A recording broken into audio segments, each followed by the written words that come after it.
This is unboxing of a Portek Master Lock horse saw, and let's see what is inside it. Already got one. The welding in one part of that horse saw table was damaged, exactly where it was connecting to this bar. So I sent it back and I got another one. And it is 18 kilograms, so it is quite heavy, so that needs heavy weight because you put logs and you want to actually sew something on it. It should be standing in its place, so heavy one is good for that. Let me just unbox it and I will go through the rest of it with you. So I have now removed the packaging and I will open that box and then to try to set up everything. Okay, the first thing is that this top part, like a book, opens like a book holder, and the bottom part then gets opened. So in the previous one, that bottom part was not opening, it was not opening wide, so even with that one it had a problem. So this is the correct way. So now you easily can take the tool section that I can actually open it now. It's like functioning now, it's doing its job, it's holding something on it. So these are the parts. This is the guard for the chainsaw. That's the mechanism for the chainsaw, the hinge and everything. That's the handle for moving the chainsaw up and down with the mechanism. These are the leg foot. For the foot of the horse saw, you put these legs. And that's the handle guard for protecting you from the chainsaw coming toward you. When you are moving it this way, it protects it, it blocks it so it doesn't come towards your leg. So let's just attach them. If you want to attach those foot to the leg has a telescopic attachment. You have to loosen the bolt and just let it come. That part is smaller and can fit into that red part. And for doing that you need a wrench. This is a wrench and you have to work with it. Okay, hopefully you see that. That's the screw.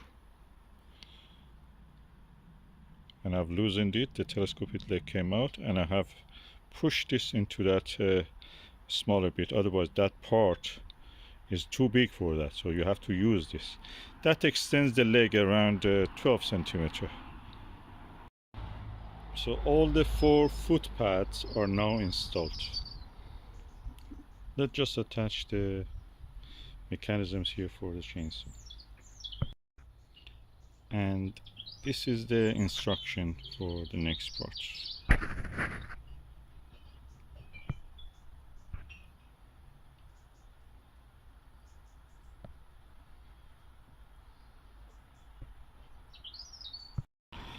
The next stage is to separate this bolt from here. You have to put it on the ground if you don't have a table or vase, and then release this from that part,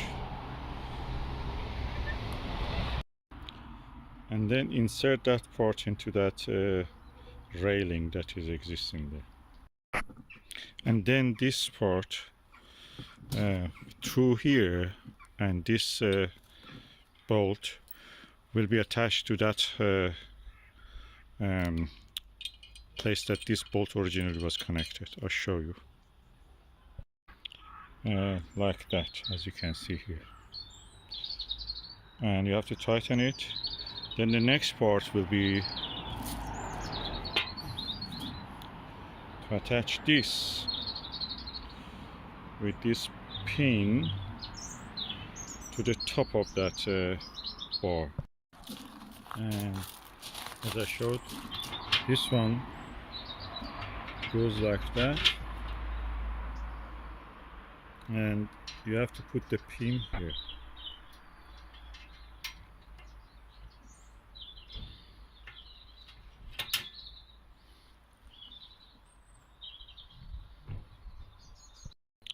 There is a screw here which you have to remove, then the handle will go there. I'll show you. Okay, when you remove this screw, this handle will be screwed here, and these pads will be controlled by this screw. So I do it now and I will show you the result. And when you tighten that, that pad is like a brake pad, will be controlled by that bar. And there are two pins which control it also, so they apply pressure.